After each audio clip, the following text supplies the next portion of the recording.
Welcome to Sober Sunrise, a podcast bringing you AA speaker meetings with stories of experience, strength, and hope from around the world.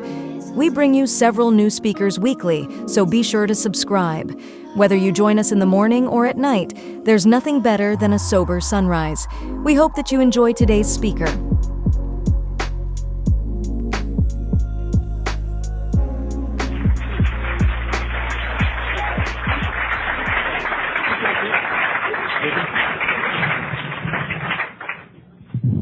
Thank you. My name is Keith Lewis. I'm an alcoholic. Wow.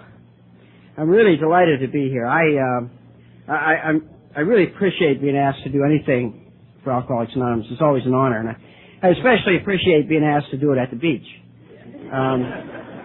That's a double honor. On a golf course, which compounds it. I just want to thank Mary Kay and Tom and for inviting the committee for inviting Julia and I, and I'd like to thank John and Chris for being such good hosts and hostesses, and just everybody involved with this for just this wonderful time. We went to Mass this evening, and we were talking on the way back about what a nice, relaxed, laid back event this is, and it's really one of the fine events I've been doing this for 20 years, and this is really one of the fine events I've ever been privileged to be invited to, and I profoundly thank you from the bottom of my heart. And I see so many friends, Ted and Michael, and Uncle Mikey Way, and my friend Ross from up in Washington, and just so many friends that I have here. Wallace back there in Stanford, who I've known since I moved to North Carolina, and just so many people, and it's just really, really special being here. I want to thank the speakers I've heard too. Brenda was just wonderful Thursday night. If you missed her, I urge you to please buy the tape. It's a powerful message. And I hadn't seen you in 4 or 5 years, and it's just great to see you again. And I hadn't heard Ruby, but I had the privilege to share with her better half. It's our turn. And it's great to see you again, and it's really great to meet you. And to hear Vince last night, it was just such a moving experience for me, and so funny too. It was really, really hilarious, and I'm looking forward to hearing Pat. And so I'm full. I've got everything I need already, so I'm leaving. Thank you. This is about me, after all.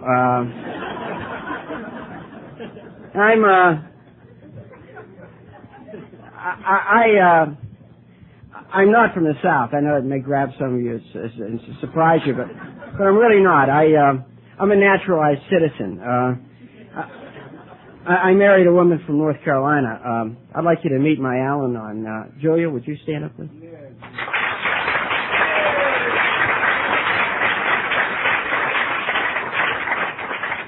I came south. Mike always tells me I married above my station.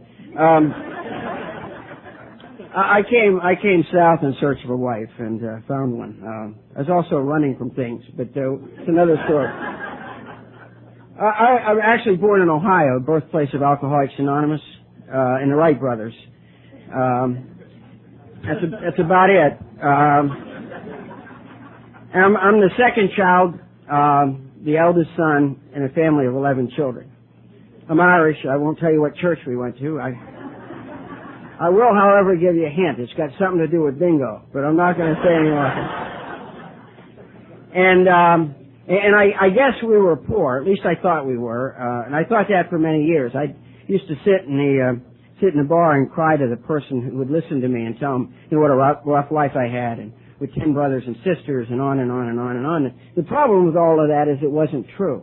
It sounded good, but it just wasn't true. Now we didn't have any excess material goods, but I certainly wasn't poor, because I grew up in a family with tremendous love, a family that prayed together the rosary every night, that my parents were genuinely interested in everything that was going on in my life, and just wonderful brothers and sisters, and I grew up in a small town on the Ohio River, and everybody was your parent, and everyone would correct you, and then they'd call your parents to tell you that they had corrected you. So you always did double duty when you know. And I was surrounded by wonderful people my whole life. And the problem with me was I was an alcoholic. And what that means to me is that I'm incapable of responding to the love that's around me. I just don't see it. There's something wrong with my vision. I can always see what's wrong, and I can never see what's right.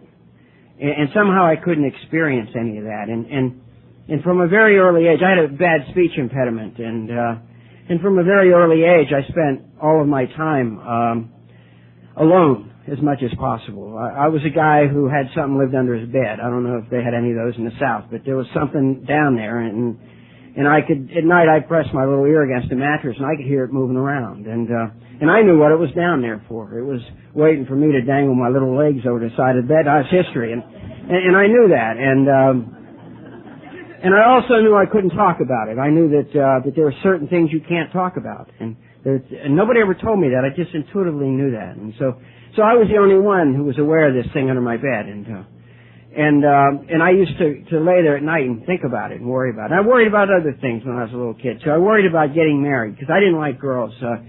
I was about 4, and I just didn't like them. And yet I knew I'd have to marry one of them one day, and I knew I'd have to get a job, probably in the mill, where my dad worked, or in the coal mine. And I watched people going in and out of the mill, and none of them were like me. They were all bigger. And I thought, I got to get a job to support this woman I don't want to marry. And I just really labor over these things, and I couldn't talk, and I couldn't be understood. Only my parents could understand what I said, and they thought I was wonderful. And my mother passed away recently, but you know how you think back over these times. And I remember I was in the 1st grade, and the nuns, I gave it away. The nun said, "Is there anyone here who would like to sing a song for us?" And I put out my hand, and my mother just shrunk, And she said, "What would you like to sing?" And I said, "I want to sing 'You're a Grand Old Fag.'" So, what I say, "You're a grand old fag, you're a high-flying fag," and my mother just wept from the beauty of it all, And she told me that night, she said, "Son, I've never been more proud of you in my life. I was today when you sang and for all those people." And, and to her I was normal. And it scares the hell out of you, but... and they tried to teach me to talk, and so finally I went to the library, and I asked the librarian who talked real good, and she said Winston Churchill. So I got those records. I don't know if you remember, they used to have red records in the library, and I'd go home and play Winston Churchill, and I'd try to talk like him, and I was the only kid in the Ohio Valley with a British accent, and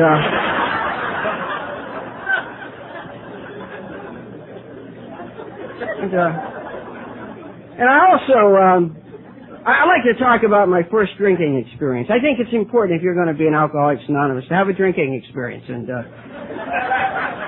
I question some of the people coming to my home group, but that's a different topic.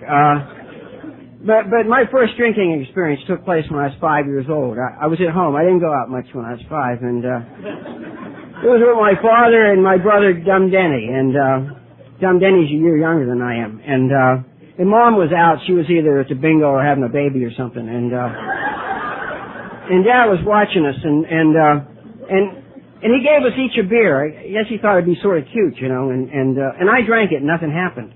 Denny, on the other hand, had a spiritual awakening.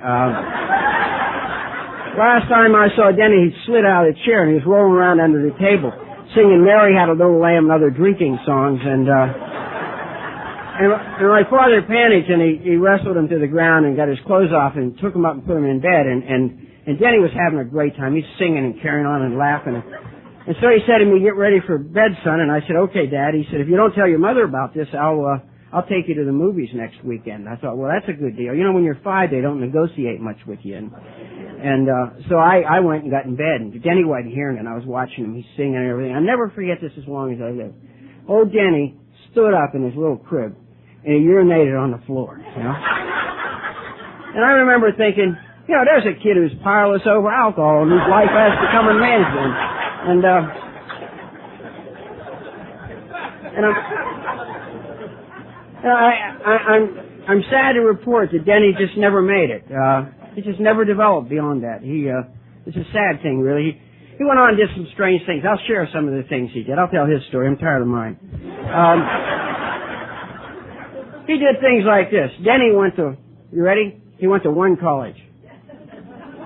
Yeah. He had one major. You know, he graduated in 4 years. Yeah? He went to one graduate school. Graduated at the top of his class. He was offered like 8 jobs, and he took one. You know? And last year he retired. He's 53 years old. He retired as a vice president in a large international corporation. And the strangest thing of all is he married one woman. Now here's a guy that had the world in the palm of his hands when he was 4 years old. He just let it slip through his fingers, you know. I had to work at this thing. I was 23 years old before I urinated on the bedroom floor for the first time.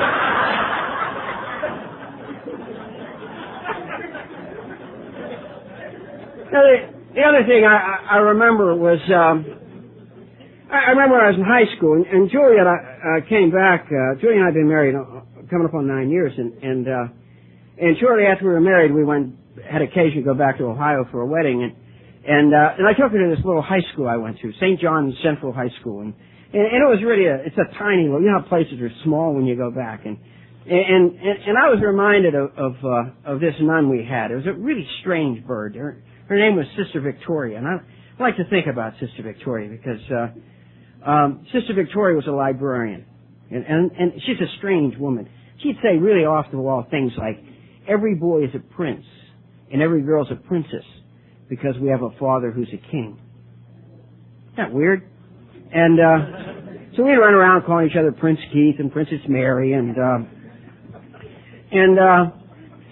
she was, like I say, the librarian, and she used to walk around this library like it was a Library of Congress. I mean, it was a tiny little room with some old books in it. That's all it was. But to her, it was where God would have her be. She was in the midst of doing God's will, and to her that was paradise. And she was just one of these enthusiastic people. And when you served attention, you used to serve it with Sister Victoria. And I was, well, if we had any money, I think I'd have been diagnosed as an acting out adolescent. We were poor, so I was just a punk. And so I spent a lot of time doing detention with Sister Victoria. And what they used to do is they'd make us make rosary beads. They'd give you wire and beads and pliers, and you make these rosary beads. Those are things that Catholics pray on for you heretics. And there were 10 beads to every decade and this stuff, you know. And so she put me behind a magazine rack. She said I was a prince, but I was contagious. So I sat back there and I made rosary beads for 4 years, and mine were different. I made them with 11 beads and all the decades. And so, you know, by the time they take these rosary beads and they'd ship them all over the world to missions. So by the time I graduated, there were hundreds of mutant rosary beads out there, and you know, you can't let them not know what you're doing. And when it came time to graduate, she hadn't caught on yet, so I went to inform her. And I said, you know what I've been doing for the last 4 years, sister? And she said, yes, I do, you sly little prince. Said, you've been putting extra beads in all the decades of the rosary, and I know why you've been doing it. And I remember thinking, I hope she tells me, because I haven't the foggiest idea why I did it. And she said, people all over the world are praying extra prayers, and God's going to give you all the credit. Don't you hate people like that, too? Then she said something that just terrified me, absolutely terrified me. She took both of my hands in her hands, and she said to me, she said, when I first met you, I knew you were a special little prince. And she said, I put a metal on my beads. They wore these long beads. Remember, they bang them against the desk when you're taking tests. And she put a medal of St. Jude, who was the patron saint of lost causes, on that thing. And she said, whenever I get to this medal, I say a special prayer for you. And she said that one day God's going to send you all over the world, and you're going to tell all his children how very much he loves them. I was terrified. I remember I was just terrified. I couldn't talk. I didn't know what I wanted to do. I mean, everybody in the world knew what they wanted to do but me. And so I left home. I mean, If you don't know what you're going to do and you leave home, they won't know you don't know what you're going to do. They'll think you're doing it. And so I left home, and back then, the way you left home was you joined the service. All men went into the service. It wasn't if, it was where and when. Those were the things. And so I took my very first inventory. I stood in front of the mirror, I took my shirt off, and I flexed my muscles, and I turned sideways and stuck my chest out, and whatever, I was 5 feet 1 inch tall, and I weighed 113 pounds, and whatever else I was a born killer. So I joined the Marine Corps, and my parents, I was 17, they had a sign for me. My mother just about had a nervous breakdown. She cried all night, and all night she kept saying, "Scott, they'll kill him." And my dad kept saying, "Don't worry, Pat, they won't take him." So the next morning, with that vote of confidence, we got in a taxi cab and went to the bus station in Wheeling, West Virginia, and I took a bus from Wheeling, West Virginia to Pittsburgh. And it's the second longest trip I'd ever been on. It was 60 miles. And I was terrified. I didn't know anything about anything, And it was a real bad year, and they took if you had a pulse. And so that afternoon I was sworn in the Marine Corps. Now, you heard some pretty disparaging words about the Marine Corps last night. Something to do with venereal disease and things like that. I feel it fair to point out a few things, okay? Now, I was in the Marine Corps for 4 years, okay? I never caught a venereal disease. I got drunk before you did what you do to catch a venereal disease. But I knew a lot of guys who did have venereal disease. And we talked about this for a long time. Every guy would go to a Navy corpsman, and they'd come back and say, "I have a venereal disease." We finally figured it out. The corpsmen were giving guys venereal disease when they were giving them physicals. So that's how Marines get venereal disease.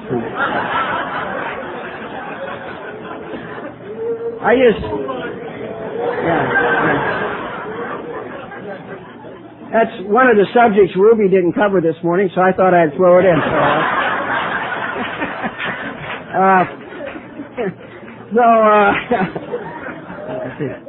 I guess that and circumcision. That's about it.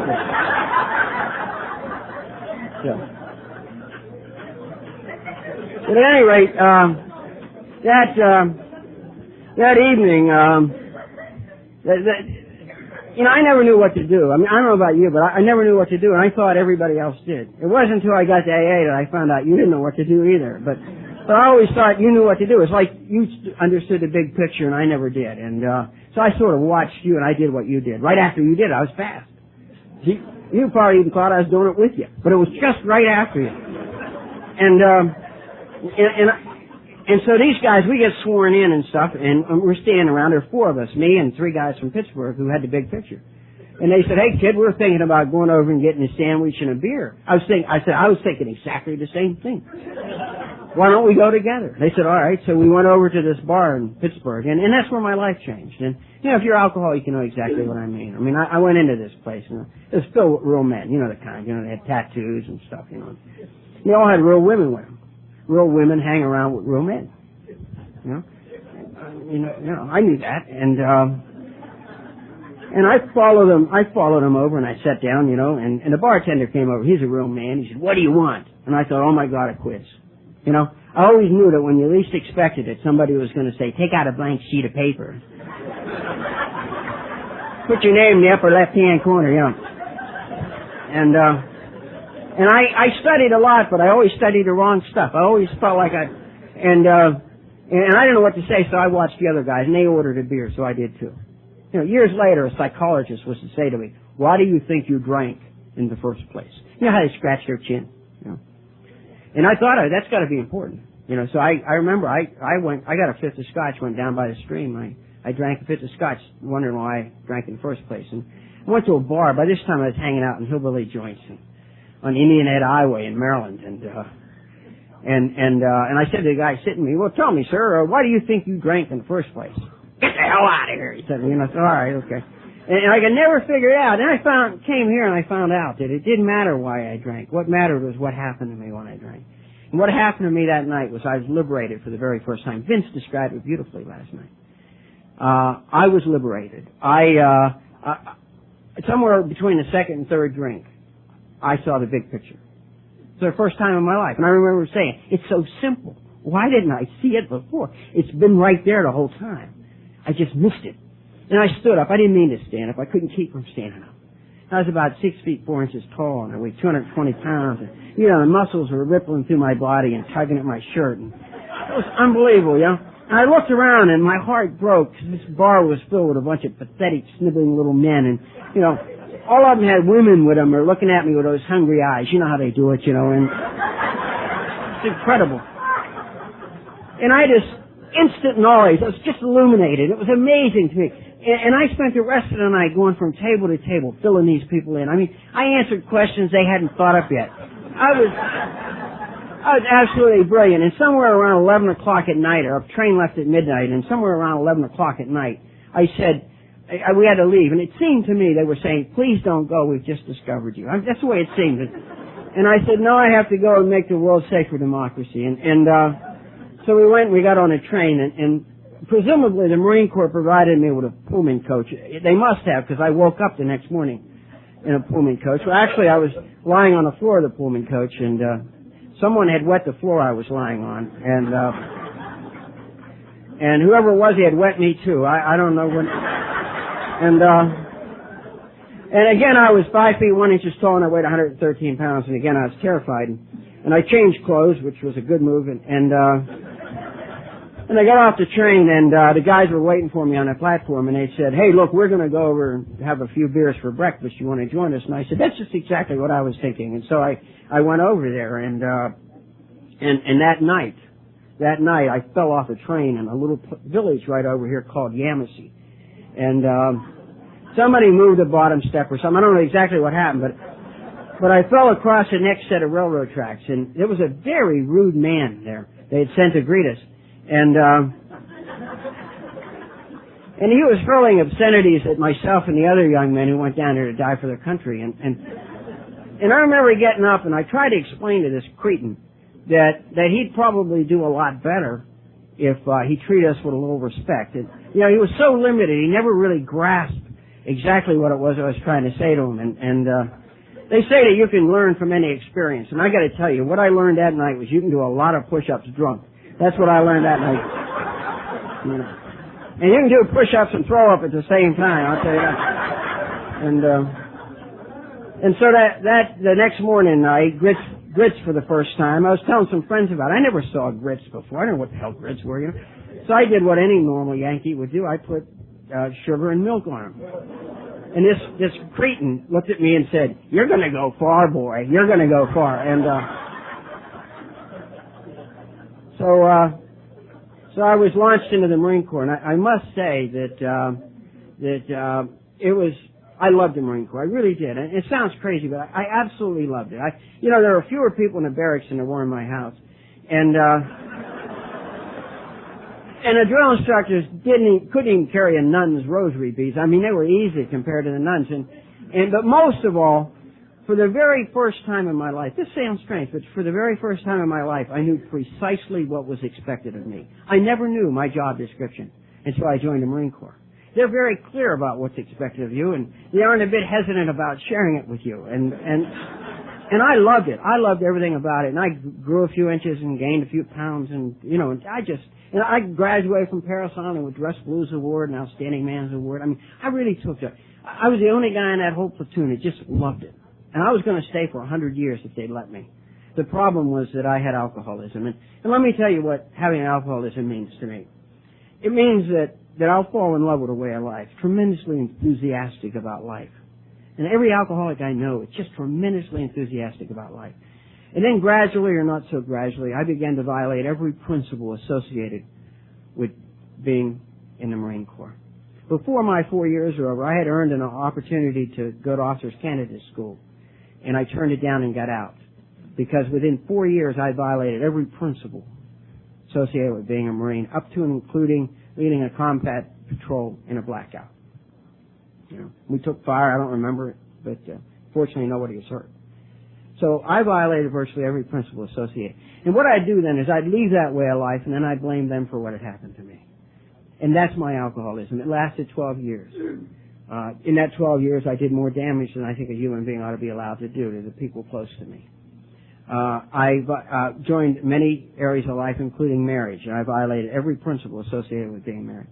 When my first daughter, Kelly, was born, she had a good sense to be born in the daytime, so I was sober.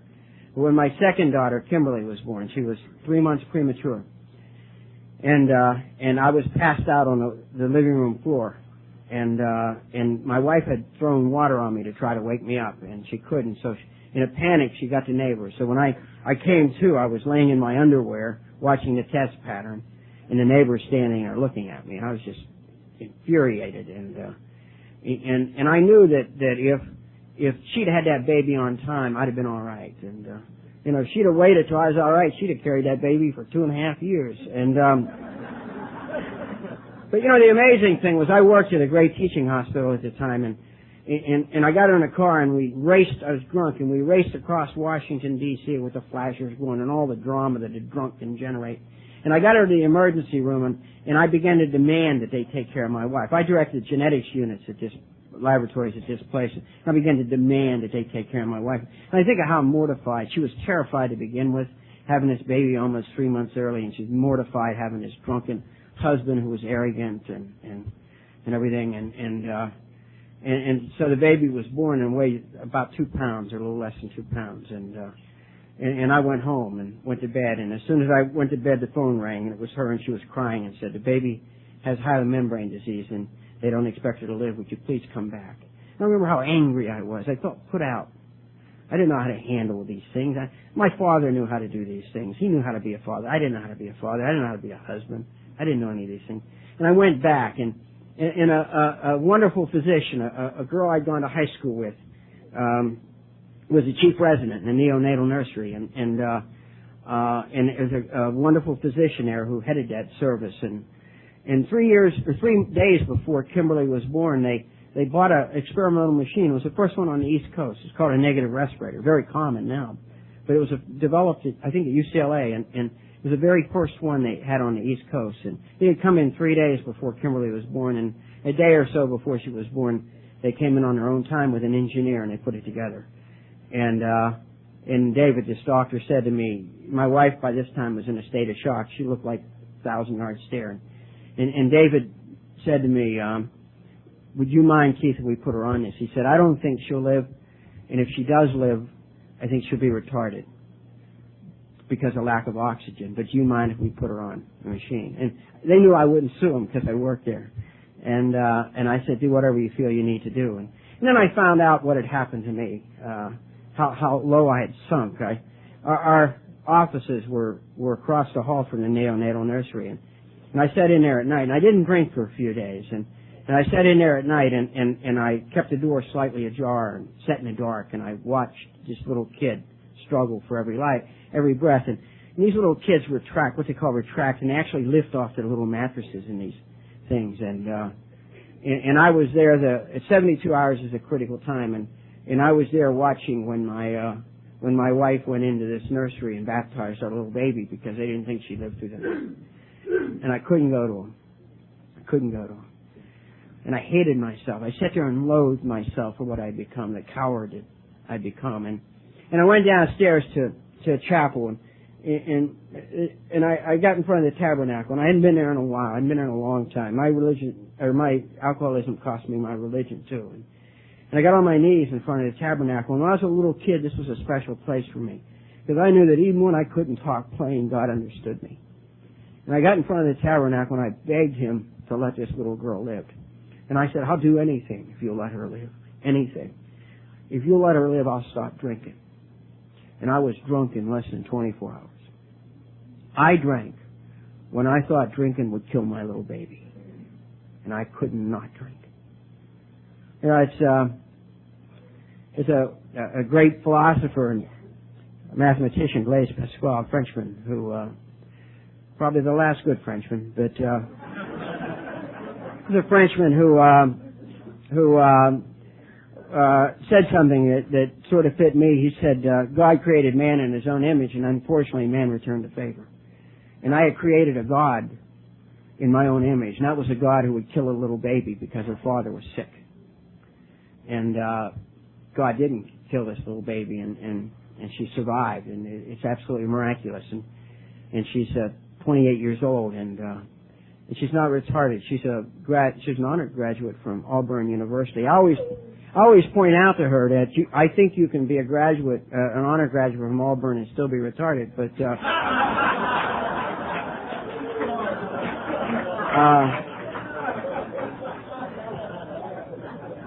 she and her husband claim not.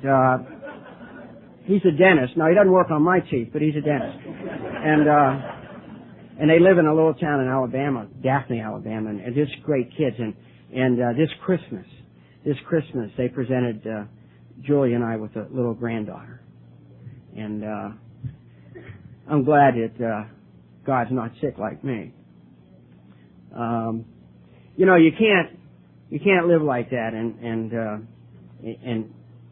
survive. And my wife knew that it wasn't safe for me to be around the kids. One day I needed a drink badly, and my wife wasn't there, and I left a 4-month-old kid in a crib to go because I needed a drink, and on and on. And I knew I was just hopeless. I knew there was, if a guy can't stop drinking to save his child's life, how can he stop drinking? And she asked me to leave, and I was greatly relieved. I could no longer carry the responsibilities, even poorly, and I was just greatly relieved. She asked me to leave, and I packed 2 bags, and I went to where I needed to go, and that was to the Skid Row section of Washington D.C. And during that six months, I remember the one time that I remember seeing her was Thanksgiving Day. I didn't know it was Thanksgiving, and I got up, and you know the drill. I woke up in a room I didn't recognize next to a warm body, you know. I remember my first thought was, God, let her be a woman. That was my first thought, you know. I mean, no, there are times when you'll settle for little, and then you went through the embarrassment of acting like you remembered, and she didn't remember, and I didn't remember, and I got up and got dressed. You know, that sick feeling, that loathsome, depression, and condemnation. And I was walking down the street. I went by a free clinic in Georgetown, and the woman asked me if I wanted a cup of coffee, and I got a cup of coffee, and she said to me, Happy Thanksgiving. And I realized it was Thanksgiving. And I went down the street to find a payphone, and there was 2 couples standing on the corner of Wisconsin and M Street in Georgetown. And they were standing there talking. And I walked up to them and stood with them. And they looked at me. I didn't think they could see me. I didn't think that I was present to them. I don't know if you know what I mean. And they just sort of looked at me, and I was embarrassed, and I walked away. And I found a phone, and I called my estranged wife and said, could I come out for Thanksgiving? And she said, if you don't drink, you can come here at 6 o'clock. So at 6 o'clock, I didn't drink all day. And at 6 o'clock, I went out and knocked on the door, and she opened the door and gave me a bag of turkey sandwiches and closed the door. And I got a 6-pack, and I went to the park and sat on a curb in the park and ate my turkey sandwiches and drank my beer. And that was the last social gathering that I'd been to go to. And I know how hard it was for her to do that. I know how hard it was for her to even give me a sandwich to what I'd done to her. I'd brutalized her emotionally, physically, every way you could think. I robbed her of everything that mattered. And I went to where I needed to go. And one day, I won't talk about drinking. You know how to drink. But one day I got up and it was over. And it was just over. I always used to think suicide was a big deal. But, you know, for an alcoholic, it's just the next thing. I kind of think that I'd pay whatever it costs to go to Pittsburgh, because I never forget that night in Pittsburgh, that first night. And you know, one day I was in the NCO club and I said, give me a double scotch, and the guy said, that'll be 70 cents in your Marine Corps career. And I thought, well, that's about right. And so I paid it. And, you know, one day I probably wanted a bottle of gin or something, and I said, you know, give me a bottle of Tanqueray gin. And he said, well, that'll be $8 in your wife and your children. I thought, well, that's about right, you know, to get to Pittsburgh. And then one day I'm living in the Skid Row section of Washington D.C. and I don't know, and I bought something, who knows what, and And he said, it'll be your life. And I thought, well, that's about right. And it's just the next thing. It's the next price. That's all. And I went on May the 13th, 1973. I went in to what passed as the bathroom where I was living in front of a mirror. And Mike remembers that place well. And I said aloud, I had all these pills I was going to take. And I never took pills. I worked in hospitals and they gave me a bunch of pills and I never took them. Brenda thinks that's the saddest story she ever heard, but I just never took them. And I decided I'd take them all. And I said aloud, you're 29 years old and at least it will be over. And this woman's voice outside of me, it startled me, said, when you're 29, it's not supposed to be over. And I remembered that my ex-wife had given me a phone number when I left. And she said, I can't help you. Maybe these people can. And she gave me 2 numbers. And I ran out and I pulled the drawer out and everything fell on the floor. And I found one of the numbers and I called it. It was a little treatment center outside of Washington, D.C. Now, I know there are people that stand at podiums, people who don't have an opinion on outside issues, who criticize treatment centers. But I'm not one of them. Because if that place hadn't have been there, I'm convinced I'd be dead. And a woman answered the phone and she knew precisely how to talk to me. She knew exactly how to talk to me, and she knew I was suicidal, and she asked me for my phone number, and she said, I'll call you right back. And I know the trick. The trick was to find out my phone number so they could trace me. And she called me back, and she told me that I could come in 3 days. And then she said a strange thing to me. Do you need trouble stopping drinking? And do you need help stopping drinking? Do you think you'll have trouble? And I thought, I don't know what she's talking about. I'd never stopped. And I found out what she's talking about. I heard those things and saw those things and had to get some money. And for 3 days I heard Beethoven's Fifth Symphony. Lovely piece of music, but not for 3 days. And it was coming out of the strangest places. Like I'd park my car and I'd put money in the parking meter in Beethoven's Fifth Symphony. I'd say, wow, it's worth a quarter, And I went to the bank to get some loan on an alcoholic car and I'm listening and I'm really getting into it, and I realized they didn't have Muzak. I was the only one who was hearing this beautiful music. And then I saw those things out of the corner of your eye that would dart out and that sort of thing. And somehow I knew that at the end of 3 days that it was up, and I got in my car and I drove out to this place. And it was 30 miles away, and Mike and I had driven it many, many times. But that morning it took me 6 hours to drive 30 miles because I had what they used to call the running fits. Now we call them anxiety attacks, but then they were the running fits. And I wet my pants and I threw up, and I could only go for about a mile and I'd start to shake and everything. And it took me a long time to get out there, and I finally got out there. And that night they put me on a bus and took me to a place called Alcoholics Anonymous. And, like Brenda, I never knew Alcoholics Anonymous existed. I never knew it. I never knew a thing about it. I thought it was an old organization. My ex-wife had found an old book in the trash room, Alcoholics Anonymous, and I thought it was a history of an organization that existed in the 30s. But they learned so much more since then, and they did away with them. And so they put me on a bus and take me to Alcoholics Anonymous, and then my life changed. It was like my trip to Pittsburgh. And I'll never forget, there was a man standing at the door, a strange guy, sort of an obnoxious kind of guy, look you in the eye, the kind. There are a lot of them around here, look you in the eye. I was a shoe guy, I looked at shoes, but this guy's looking me in the eye and he's shaking my hand, and he shook my hand, I tried to look away, like he had 2 heads. Every place I looked, he's looking me in the eye. And he said a strange thing to me. He said, son, he said, first he said, you're new, aren't you? And I thought, my God, he's psychic. And then he said, if you keep coming here, you never have to drink again. And I wanted to scream at him. What do you know? I'm a guy who drinks when he thinks drinking will kill his kid. What do you know? He knew what I didn't know. And that is that the God of my understanding put me here. Because with you, I don't have to drink again. And from that day till this one, you've kept your promise. By the grace of God and the fellowship of Alcoholics Anonymous and a series of pretty mean sponsors, one I share with Wallace and Mark and a few others, I don't have to drink.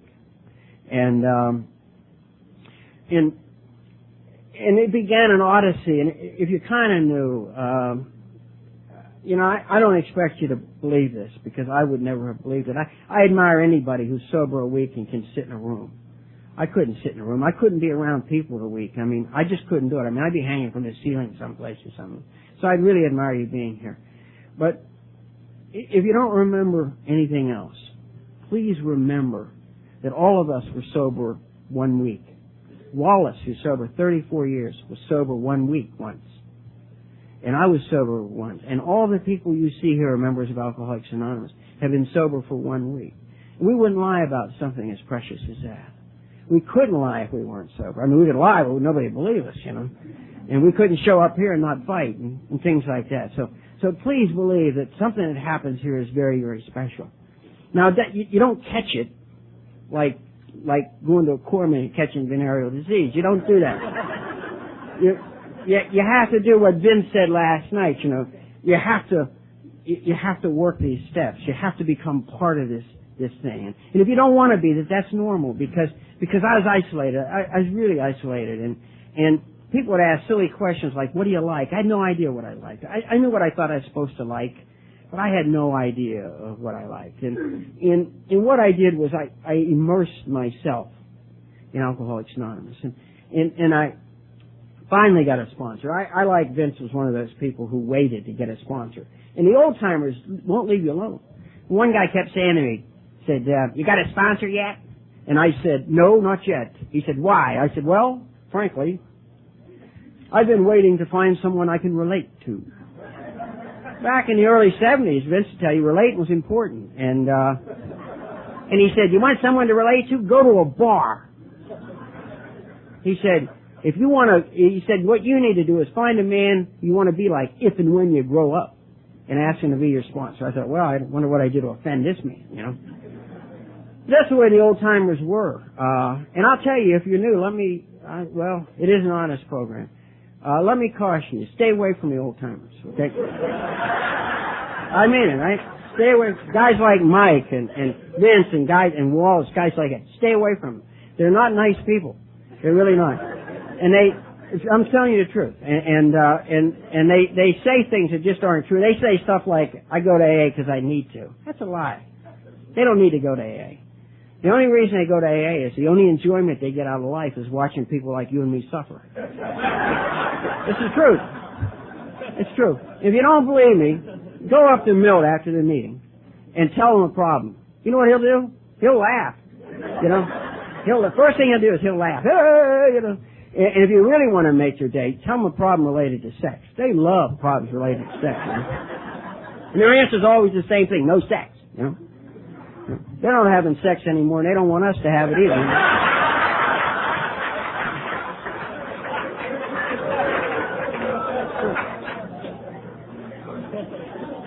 And they always speak to you in parables. You ever notice that? They always speak to you in parables, you know?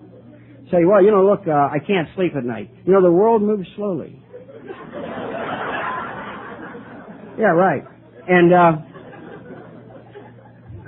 I remember I used to go to this old fool. I don't know why. I'm just a sucker for punishment.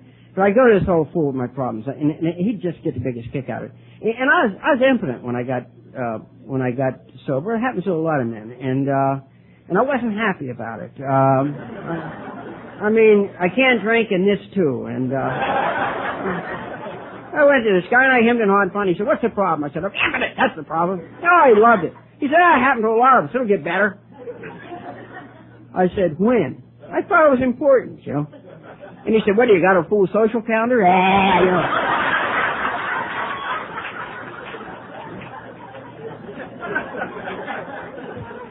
So then I go to the same idiot. You'd think I'd learn, you know. I go to the same idiot with another problem. And he said, "You got a lot of problems, don't you?" I said, "I really do." I said, "I have thousands of problems." He said, "Well, I'll tell you what I want you to do." He said, "I want you to borrow lipstick from one of the girls."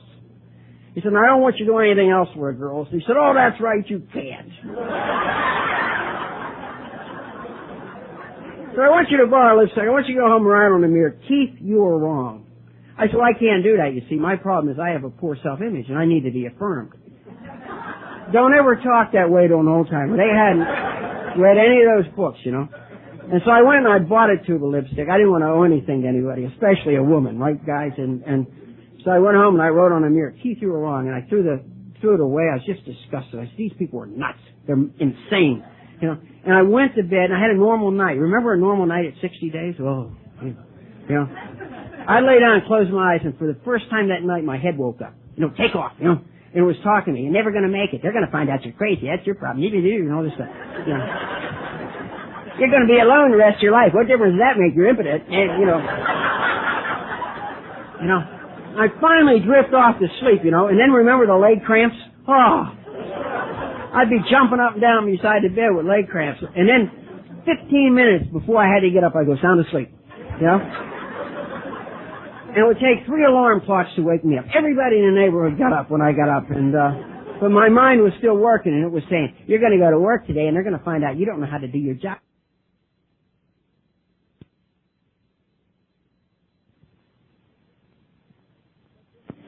You know, what difference does it make? You're hopelessly in debt. You know, just the normal stuff. And when I started coughing, I just wanted to slash my wrist, you know. And I went in the bathroom and looked in the mirror and it said, Keith, you were wrong. I said, well, thank God, because if I'm right, I'm in a hell of a lot of trouble. And I just lost it. And I began to scream on the phone, well, Mr. Fulbright Scholar, one of us is leaving here in a few minutes, and the other one's going to go back to a cell and get locked up. And Dan thought it was a little inappropriate, and he was trying to take the phone away from me, but I wasn't finished. And I got down on my knees cradling the phone, and I'm screaming at this guy, and the other guests started looking in our cubicle to see what was going on, and finally the guards came over. They were curious about what was happening. Dan finally got the phone away from me, and he said to the guy, yeah, I'll come back tomorrow. Yeah, I'll come alone. And he hung up the phone. And I just knew I was going to be drummed out of Alcoholics Anonymous. I knew it. And so we left, and I'm waiting. I'm just waiting, you know. And he's not saying anything. You know, it doesn't make you crazy. And so finally I got over to the car and I said to him, that was pretty bad, wasn't it, Dan? And you know what he said? He said, you know, Keith, he said, I'll be honest with you. He said, most guys wouldn't have done it that way.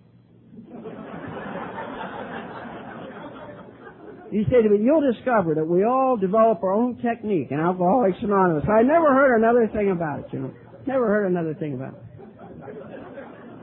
Early on, I figured out about sponsors. A sponsor's job is to find out the desire of your heart and then not let you do it.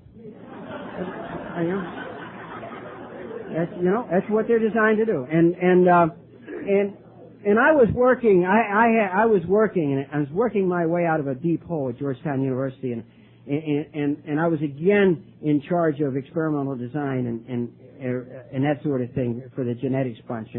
And I was just sort of working my way back in, and they were just wonderful to me. They couldn't have been nicer to me.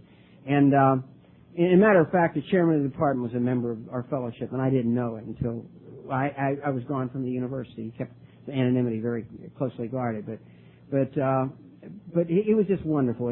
He arranged for me to do he got me a scholarship. So, and I didn't know his name at the time. I was sober about a year, and he called me to his office. And of course, it was to fire me. You never go to a chairman's office unless you're going to get fired. And he told me what a wonderful job he was doing. And he said, I'd love to give you a raise, Keith, but the wage and price freeze is in.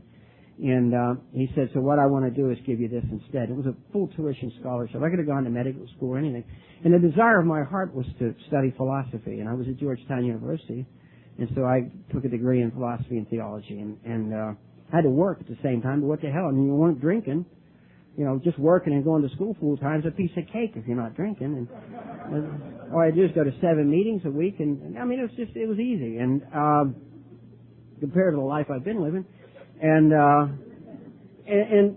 but I was sober about 3 months, and I got a letter from a man. His name was Jerome Lejeune. He died last year, and he's probably one of the greatest cytologists who ever lived. It's just an extraordinary man.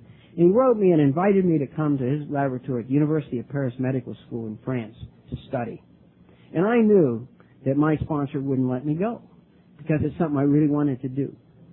So I was just going to turn it down. And I thought, nah, hell, give him a chance. So we went to lunch, you know. And after I paid, God, I didn't have the money, but I paid. And after lunch, I gave him this letter. And he read it, and his eyes filled up with tears. And he said, my God, this is wonderful. And I said, you mean I can go? And he said, you have to go. He said, this isn't about you. He said, the best you can do is crap your pants in a Skid Row dive and, you know, on Harvard Street. He said, this is about Alcoholics Anonymous. He said, the difference between Keith then, 3 months ago, and Keith now is Alcoholics Anonymous. He said, this isn't for you. He said, this is so all of us in Alcoholics Anonymous can celebrate the miracle of recovery. And I said, I didn't think you'd let me go. He said, you have to go. And he said, and let me tell you something. I've never forgotten this. And if you're new, please hear this. He said, Keith, you can do anything in this world as a member of Alcoholics Anonymous if you prepare properly. And we began to prepare properly for me to go to France and study. And on New Year's Day, 1974, a plane settled through the clouds in Orly Airport. It was the first time I'd ever been on a plane sober.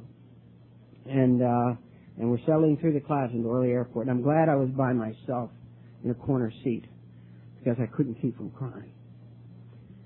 And that day I walked the streets a free man. I'd been embarrassed before, but I couldn't leave the bar in the hotel I was staying in. I couldn't get past the bar. And I was there a couple months, and wouldn't you believe it, just what a coincidence, my sponsor came through town. And we took a train ride down to Chartres to see the beautiful cathedral, and he taught me a great lesson about fear. I have this tremendous fear of heights, and I thought that the way you dealt with fear was you were brave. You know, you kept it a secret, then you got brave, and that's how you dealt with the fear of heights. And he was telling me that we could go to the top of this cathedral on a catwalk and look down and see this magnificent thing, and right away my heart stopped. And I began to get brave. You know, when I was in the Marine Corps and I was afraid of heights, I didn't tell anybody, and I tried to go to jump school because I figured if you jump out of airplanes, you won't be afraid of heights. And I busted a kidney a few months before that, overcoming another fear, so they wouldn't let me go to jump school, so I went to mountain climbing school. So I spent a month in the Sierra Nevadas in the middle of winter, rappelling off the sides of cliffs drunk. And the guy I'm rappelling with said, I'm not climbing with you anymore, you're drunk. And I said, I'm a hell of a lot better off drunk than I am terrified. And I said, we're both lucky. He said, I'm not lucky enough to climb with you anymore. And what I discovered was that being brave isn't the solution to fear. I always thought it was. It isn't being brave. You know, I started to get brave, and then I stopped, because I've been a member of Alcoholics Anonymous for a little over 6 months now, and I knew there was a different way to do things. And I said to Dan, Dan, I can't go up there because I'm afraid of heights. And he said, oh, you got the old afraid of heights problem. I said, a lot of us have had that. I said, really? He said, oh, yeah, a lot of us had that. He said, you know, you don't have to go up there. I said, it doesn't matter. He said, or, here's a novel concept, you can go part way. He said, or, you can go until you're afraid, and then you can take my hand. And that's how we did it. I went until I was afraid, and I took his hand, and we went to the top. And everything that I've done as a member of Alcoholics Anonymous, I've done it because I've taken someone's hand and gone to the top. I could do nothing before I met you. Nothing. Except make big plans and talk big and make excuses for why it didn't work. And you know the thing, if you're new, the thing about Alcoholics Anonymous, you don't have a problem we can't help you with, and you don't have a problem. You know, we may refer you to somebody who knows more about it, but you don't have a problem that's going to shock us into asking you to do anything but to keep coming back. And that's the truth. And I mean, I don't care what your problem is. There's nothing that's going to scare us off, because we need you here. You know, I remember one time I had such thinking problems when I got sober. I mean, my brain just wouldn't work. I was driving to work one day, and this is a true story. I forgot where I worked. I was sober about 2 months, and I forgot where I worked. And I tried to remember, and the more I tried to remember, the crazier it got and everything, you know. And I had Dan's phone number. He made me carry it in a card. He taped a dime to a card. He made me carry it. And so I called him. And I didn't want him to think that I was as sick as I was, because I didn't think he wanted to sponsor a guy with problems, you know. So he answered the phone, and I said, good morning, Dan. He said, Keith, is that you? And I said, yeah. He said, what's the problem? I said, no problem, Dan. I was wondering how you're doing. And he said, I'm fine, Keith. He said, what's all that noise? I said, well, I'm calling you from a phone booth. He said, tell me, buddy, did your car break down? I said, no, car's fine. I was just wondering how you're doing. And he said, Keith, what's the problem? And I said, well, it's not a real big problem, Dan. I just can't seem to remember where I work. And he said to me, he said, oh, you got the old can't remember where I work problem, huh? He said, a lot of us have had that.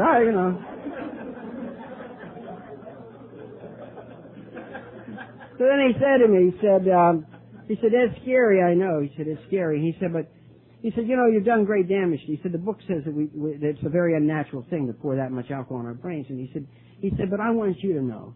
He said, you're going to be okay. And he said, you know, your brain's going to readjust and you'll be okay. And he said, one day you'll laugh at this. I said, you sure? He said, I'm positive. And he said, may I make a suggestion? I said, anything. I'm honest, willing, and open-minded. And he said, if you ever have this problem again, Keith, he said, if you can just remember to look on the front bumper of your car, you have a parking permit for the university. And I remember thinking, where do these people learn these things? They make it look so easy, you know. Astounding to me. Let me talk a little bit about the steps, and I want to talk in particular about the 8th and 9th step. There's just so much. This time next month, by the grace of God and Fellowship of Alcoholics Anonymous, I'll be sober 25 years, and that just can't happen.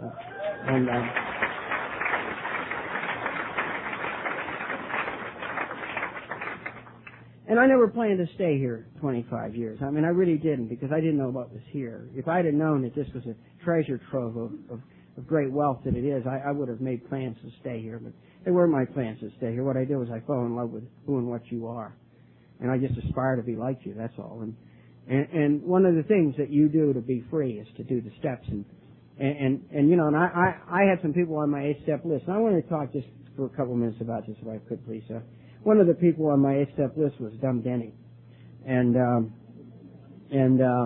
some years ago I drove, he was then living in Jersey, now lives in Northern California, but I drove from Washington up to New Jersey to have a talk with Dumb Denny, and we began to talk, and his wife Jan knew that this was a different kind of talk, and she excused herself and went to bed, and I was able to tell him how sorry I was for the way I had criticized him, and I said, any time that I found any flaw in you at all, I said I broadcast it to the family. I said I detracted from you, and I said you look so good, you did everything once, and and you're such a successful guy and everything. And I always felt, I always envied you, and I always felt so inadequate around you. And I said what I've done the last 6 months is just the opposite. I told him all the good things that are true about you, and I stand ready to do anything else I can do to prepare the friendship that we once had. I played second base and Denny played shortstop, and we were a wonderful double play combination. We were wonderful brothers, and he just started to laugh. He said, if you owe me an amends, then I owe you an amends. And he said, all my life I've envied you.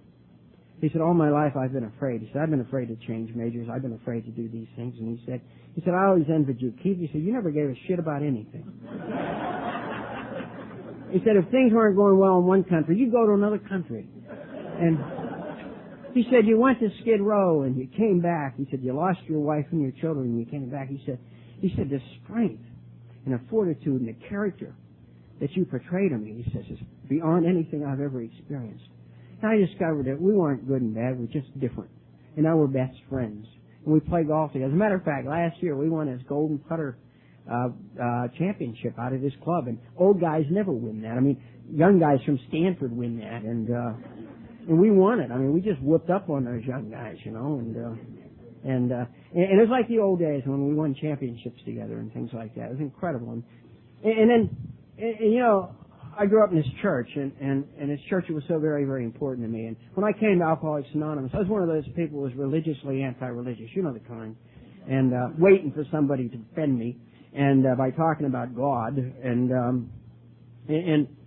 my sponsor pointed out to me that I had a pretty negative attitude about organized religion. And I used to say, I don't like organized religion. The truth was, I wasn't a pope. If I'd have been a pope, I'd have loved organized religion, And so I put religion on my 8-step list, and I went down to a little retreat center where Mike and I would go quarterly for retreats, and I went looking for this young theologian who would understand the significance of this incredibly humble act I was about to perform, and I couldn't find him. And what I found instead was an old priest who was sitting in his rocking chair, rocking back and forth in his room, and he was reading his breviary. And I knocked on his door and said, Father, can I talk to you for a minute? His name was Jim, and he said, come in. And I sat down in a rocking chair across from him, and I talked to him about Alcoholics Anonymous. I talked to him about the kids that I had lost and everything, and I talked to him about where I'd gone, but most of all I talked to him about how I had ridiculed people like him because I was afraid of them, and how I blasphemed the church and blasphemed God and everything. And I got about halfway through, and the guy put his book down, and he got up and he pulled me up and he began to pat me and he began to cry. And he said, son, please stop. He said, I was just asking. He said, I have a disease that's going to allow me to go home soon. And he said, I was just asking God, as I understand Him, where I'd missed it. And He said, He sent you. He said, too often I stayed with the 99 who agreed with me, and I didn't go after the one that was lost. He said, I'm sorry you had to be out there all alone. And what I know about the 8th and 9th step is it isn't about me. I'm very concerned about some of the things I see in Alcoholics Anonymous. I'm not going to give a lecture, believe me. But one of the things I'm concerned about is people think it's about coming here to get better for me, and it's not. It's about coming here to become spiritually fit so I can carry the message of Alcoholics Anonymous. And I carried the message to a holy man who spent 50 years as a priest doing the right thing. And God would pick a dirt ball like me, carry the message to a holy man. Amazes me. And then I was free to be in that church or not be in that church as I chose to be. Prior to that day, I wasn't free to do that. I made amends to God. I put on a 3-piece suit. I went to a little chapel and I sat down and I just told God the truth. Just told Him the truth. And I left there knowing I was loved beyond belief. See, I'm the prince of a king. I went to my father. My father was one of those guys who never told me he loved me. That's what was wrong with me. Mother had a square nipple and father never told me he loved me. And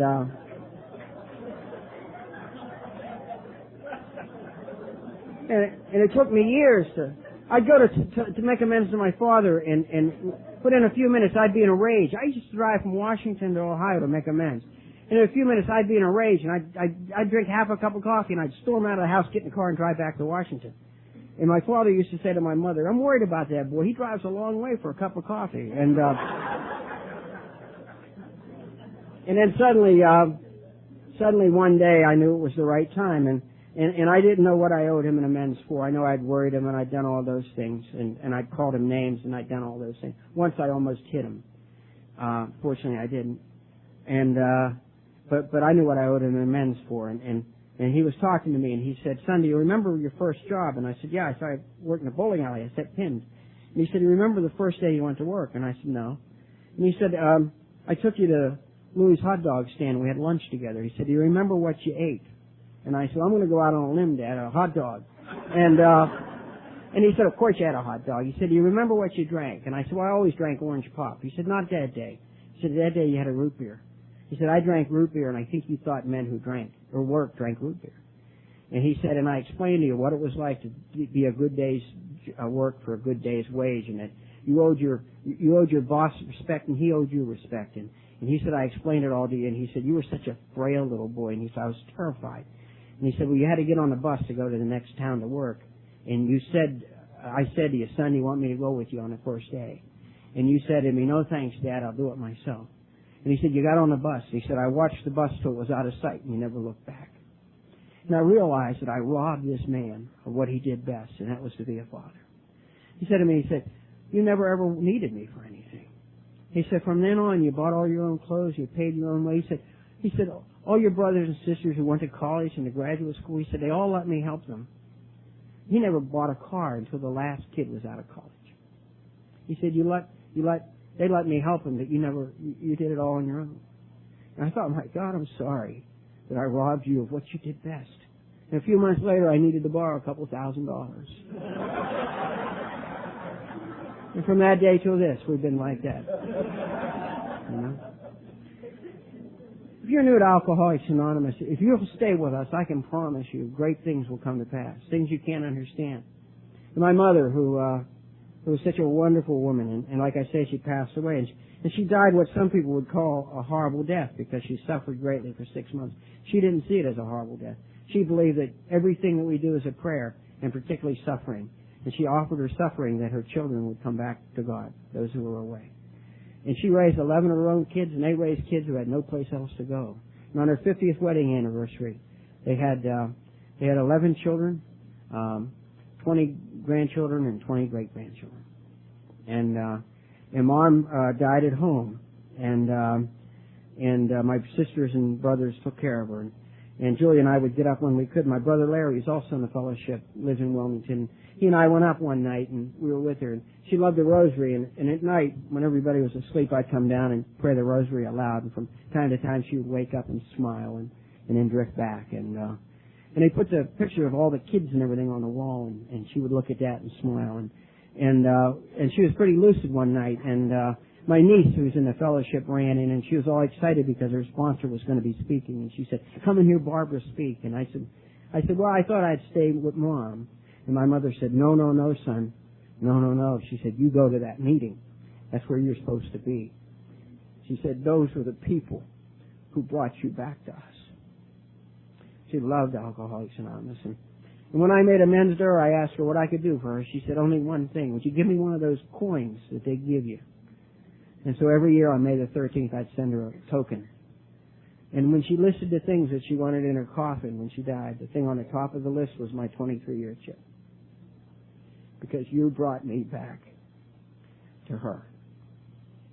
My brother Terry, who died of alcoholism. Sounds horrible, but it isn't horrible. I saw a guy walking the streets today, and I said to Julie, "My God, it's Terry." The guy was a dead ringer for my brother, who was on the streets, like I was on the streets, and he lived in the basement of places, like I lived in the basement of places. And 20 years ago, he went to Alcoholics Anonymous. He was sober for 90 days, but for whatever reason, a miracle didn't happen for Terry. What did happen for Terry was that I tried to make amends to him, and he'd leave town when I went home, and he'd never let me around him, and I just yearned to make amends with my brother.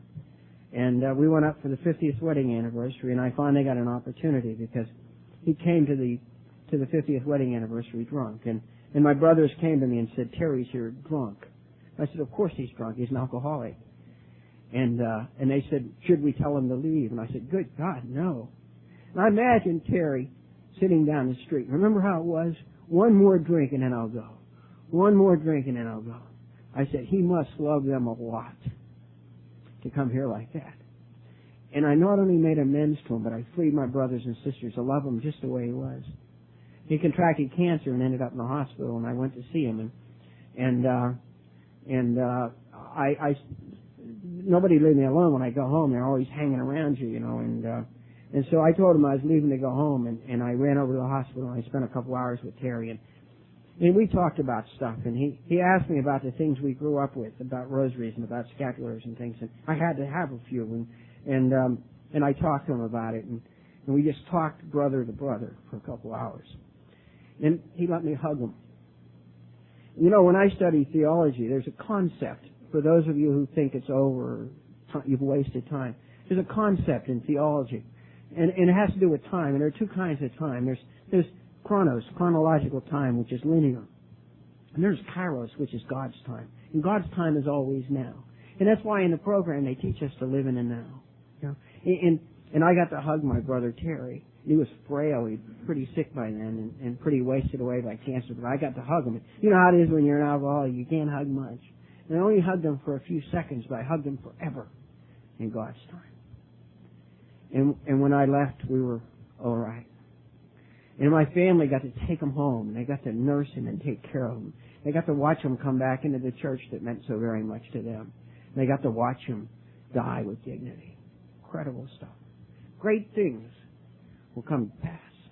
Great things if you join us in this way of life. There's a power that happens in Alcoholics Anonymous that I believe happens no place else. Don't get me wrong. I don't make a religion out of Alcoholics Anonymous. Alcoholics Anonymous is a way of life which frees me up to practice my religion, frees me up to practice my politics, frees me up to be a good husband, it frees me up to be a father, it frees me up to be all the things I want to be. I don't quote the big book like it's sacred scripture. I just don't do it. There's a guy who's always bugged me. He says, "Don't you believe it's God inspired?" I say, "I think God had a lot to do with writing that book. A drunk couldn't have written it." But he said, "I think it's the inspired word of God." And he said, "I think they ought to put numbers on it and chapters and things." And I said, "Well, what would it be?" I said, "Would the pictures, would the personal stories be inspired?" "Yes." I said, "Well, after the first edition, they threw some of their stories out." I said, "That's heresy." And he said, "Well, only the first 164 pages are inspired." I said, "Well, how about those ones with the I, V, the ones that Mike talked about?" And I said, "Are they inspired?" The guy goes nuts. So I And we got to be careful about that. I think what Alcoholics Anonymous is about is a message. It's a way of life that we transmit one to another. And I want to close with this. And I talked too long, and I apologize. I'm just so excited about being here. But you know, one of the things I like to do is we have a teaching hospital. And if you have a teaching hospital, go and talk to the interns, the young doctors who come. And I put on a coat and tie, and I went over and talked to them about Alcoholics Anonymous. And I said, you ever get a patient who wants to talk to someone in Alcoholics Anonymous? I'll come anytime. And I got a call from somebody, and this little doctor, and she said, it's probably a waste of time. There's a man here who won't talk to anybody, but I asked him if he had talked to a member of Alcoholics Anonymous, and he nodded his head. She said, so if you're not too busy, I said, I'll be right there. And I put on a tie, and I went over to our hospital, and this nice little doctor, cute little girl, and she had her, you know, the obligatory stethoscope around her neck, so you know she was a doctor, and not a high school student, and so she took me to this guy's room, and she said, would you like to see his chart? And I said, no, I don't think I'll need his chart. I said, I want to show him my chart. And so we went to his room, and she was going to make herself comfortable, and I said to her, would you please excuse me? And there was a man laying in the bed, and he was a black fellow, and he was laying in the bed, and he was looking at the ceiling, and he didn't acknowledge my presence. And I pulled up my chair, and I said, my name's Keith, and I said, I'm a member of Alcoholics Anonymous. I understand you wanted me to come over here, and he nodded his head. And I began to tell him my story. You know, that's all we do. We don't have any answers for anybody. I began to tell him my story, and I told him that I almost died on Harvard Street in Washington, D.C., and his head jerked, and he looked at me, and he said, when was that? I said, 1973. So I was living on Columbia Road, Washington, D.C. in 1973. I said, Ontario Liquor. You used to go to Ontario Liquor Store. He said, yeah. And I said, remember the barrel where they had 3/5 for $10, the good stuff? He said, yeah. And I told him, I said, you know what I used to do? I said, I used to put on a sport coat and an ascot so nobody would think I was a bum. He said, I put on a tie. And I remember I went in there one time, I was telling him, and I was holding up the bottles, you know, 3/5 for $10, and I said to the guy behind the counter, tell me, sir, is this a pretty good vodka? And he said, what the hell do you care? We'll get you where you need to go, you know. And he said, that was a nasty guy. I said, yeah, he really was. And we started talking, and pretty soon, and this little intern's wandering around back and forth and peeking in the crack of the door, you know. And this guy's sitting on the side of the bed, and we're talking as only alcoholics can talk to one another. And we're great friends. I mean, we're lifelong friends. We've known each other. We've known the degradation and the fear, and we've known each other forever. Our whole lives we've known one another. And we talked, and he made me promise he'd come back. And I said, I'll be back tomorrow, and I'll bring another guy, and on and on. And I left, and this girl had gathered all the other interns together. And they were so excited. And she said to me, that's the most wonderful thing I've ever seen. She said, that was magic. She said, would you do a workshop for us? And I said, would you be willing to do some homework? And she said, oh, of course. I said, you got to drink real bad for at least 10 years. I was able to say to her, this isn't about learning. I said, this isn't it. I said, you go on and be a great doctor. I said, because wherever you go, all you got to do is get the name of a couple alcoholics, a man and a woman, who are active members in Alcoholics Anonymous in your town, and let them come and do this. We need great physicians. You go be a great physician, and let us have the alcoholics. I said, God hasn't given me many talents, but He's given me the ability to speak to another alcoholic. And that's what you're going to have if you're new and you'll stay here. You'll have the ability to change the life of another human being. And once you watch it happen, you'll never go anyplace else. There's no action like this action. Again, I want to thank you so very much for your kind attention to my stammering words. And again, I want to thank the committee and everybody associated here. And God bless you, and I love you very much.